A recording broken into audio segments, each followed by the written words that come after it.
Do you know what this is? Catnip.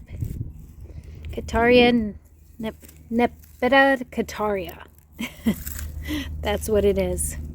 And it's growing at my front porch step.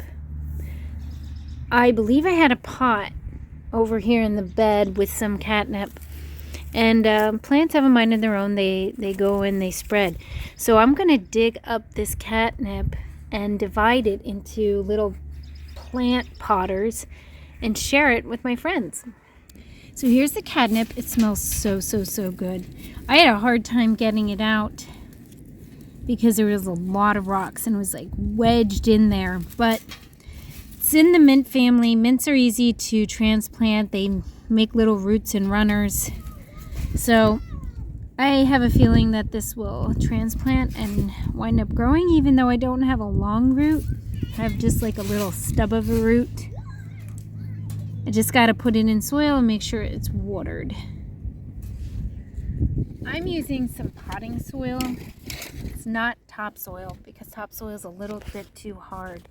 I'm just going to use all potting soil. I saved these containers from last year. And I'm going to fill them up, put in my catnip pieces, and water them a little bit. And they should take root in a short amount of time.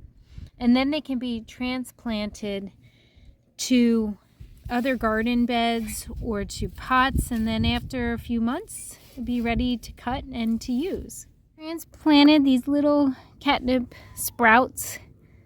And they should do just fine. Just need to make sure they're watered and probably let the roots grow for a little while, a few weeks, and then transplant to a bigger pot or to a garden bed.